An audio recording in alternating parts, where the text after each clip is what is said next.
ছবি তুলে পাঠিয়ে দিয়েছে যে এখন পাইবেন না, মেশিন চলে যান, যখন দিব তখন আপনাকে ডাকবো। একসাথে ছবি তুলে নিয়ে এখন বলছি কি তোমরা যাও, যখন দেওয়া হবে তখন ডেকে নেবো আপনাদের। গৃহবধূ মিম আক্তার সংসারের সচ্ছলতা ফেরাতে একটি সরকারি সেলাই মেশিনের আশায় জনপ্রতিনিধির কাছে জাতীয় পরিচয়পত্র ও ছবি জমা দিয়েছিলেন। তবে শেষ পর্যন্ত তার ভাগ্যে জোটেনি সেলাই মেশিন। উল্টো তার সঙ্গে প্রতারণা ও সহায়তা নিয়ে ঠাট্টা করা হয়েছে বলে অভিযোগ করেন উপজেলা এলজিইডির বিরুদ্ধে। উপজেলা এলজিইডি কার্যালয় থেকে মুঠোফোনে ডেকে সামনে সেলাই মেশিন রেখে ছবি তুলে স্বাক্ষর করে মিমকে বাড়ি পাঠিয়ে দেওয়া হয়। এরপর প্রায় ৩ মাস পেরিয়ে গেলেও দেয়া হয়নি সেলাই মেশিন। ফোন করে বলল মুখলেস নামে একজন যে কি আপনাদের সেলাই মেশিন দেওয়া হবে।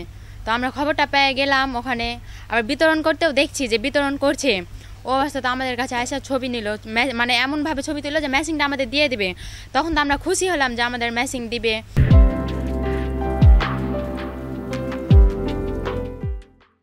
দেওয়ার পরে ছবি টবি সব তোলার পরে মেশিন আবার নিয়ে চলে গেল।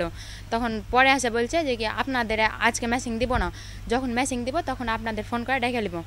তখন আমরা বাড়ি চলে এলাম, মানে খুশি ছিলাম যে কি আমরা একটা মেশিন পাবো, সেলাই মেশিনের কাজ করতে পারবো। আসার পরে প্রায় 4 থেকে 5 মাস হয়ে গেল, এখনো কোনো খোঁজ খবর নাই মেশিন দেওয়ার।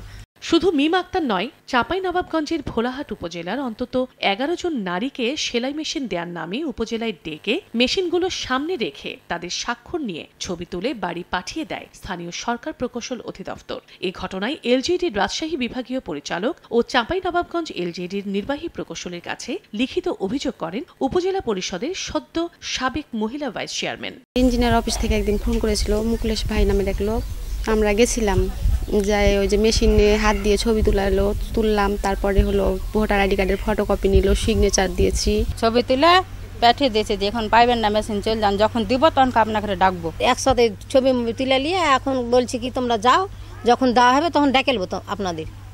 চলে এসেছি, এখনো কোনো খবর নাই। মেশিন আমরা যেন পাই, আর মেশিনের লেগে দরখাস্ত দিয়ে থেছি যেন মেশিন পাই, মেশিনটা পাইলে আমাকে সুবিধা হবে। এদিকে একই প্রকল্পের আওতায় সেলাই মেশিন পেয়েছেন ভোলাহাট উপজেলার বাহাদুরগঞ্জ গ্রামের মাসুদ রানার স্ত্রী মৌসুমী খাতুন। তবে তার অভিযোগ দেয়া হয়েছে নিম্নমানের সেলাই মেশিন। উপজেলা থেকে ফোন দিয়ে ডাকলো আমাদের, দিয়ে আমরা যে দেখছি 13 জন আমাকে নিয়ে দিয়ে তখন সব খেয়ে দিল। মেশিন ভালো না, 3-4 নম্বর কাজ তো করছে না, সুতা কেটে দিচ্ছে খালি। মেশিন করতে যে মানে গেলে ভালো পাওয়া যায়নি। সদ্য সাবেক মহিলা ভাইস চেয়ারম্যানের অভিযোগ অনিয়ম দুর্নীতির আশ্রয় নিয়ে 9-6 করা হয়েছে সরকারি প্রকল্পে। এই তালিকার সাথে আমার কোনো সম্পর্ক নেই, কারণ হচ্ছে ইঞ্জিনিয়ারের উচিত ছিল আমাকে জানানো বা আমরা সশরীরে উপস্থিত থেকে সেলাই মেশিন বিতরণ করা। সে কিন্তু গোপনে বিতরণ করেছে, আমি কিন্তু বিষয়টা জানিও না। আমাকে যখন ভুক্তভোগীরা যখন বলেছে, সুবিধাভোগীরা, যে আমরা সই সিগনেচার দিয়ে এসেছি, তারপরে হচ্ছে যে আমাদেরকে হাতে ধরে ছবি তুলেছে, কিন্তু আমরা এখনো সেলাই মেশিন পাইনি, তখন আমি বাধ্য হয়ে জেলা নির্বাহী প্রকৌশলীকে ফোন দিয়েছিলাম। ফোন দেওয়ার পরে আমি লিখিত অভিযোগও করেছি। তার অভিযোগের সময় পার হয়ে গেলেও আমি তার কোনো সাদুত্তর পাই নাই। হয় প্রকৌশলী ঠিকাদারের সাথে যোগ সাজস করে সেলাই মেশিন বিক্রি করে টাকা উত্তোলন করে ফেলেছেন, আর নাহলে এই সেলাই মেশিন তারা উত্তোলন করেছেন, তাদের নাম দিয়ে উত্তোলন করার পরে তারাই বিক্রি করে ফেলেছেন। যে কোনো একটা ঠিকাদারের সাথে তাদের যোগ সাজস আছে। এ বিষয়ে ক্যামেরার সামনে কথা বলতে রাজি হননি এলজিইডি ভোলাহাট উপজেলা প্রকৌশলী মোহাম্মদ আসহাবুর রহমান। এদিকে সেলাই মেশিন বিতরণে কোনো অনিয়ম হয়নি বলে দাবি এলজিইডির নির্বাহী প্রকৌশলীর। এটার ওরকম সত্যতা আমি এখনো পাইনি, তবে সেলাই মেশিন বিতরণ সঠিকভাবেই হয়েছে। ওইখানে হয়তো কেউ পাইছে কেউ পায়নি, এরকম কিছু একটা হতে পারে। কিন্তু এখন মেশিন তো 27টা, এখন 27টা মেশিন 27 জনই পাবে, তার বেশি তো আর কেউ পাবে না। ঘটনাটা এটা ঘটলে এটাই ঘটেছে, কিন্তু প্রাক্কল অনুসারে যে 27টা সেলাই মেশিন কেনা হয়েছে সেটা সুষ্ঠুভাবে বিতরণ করা হয়েছে।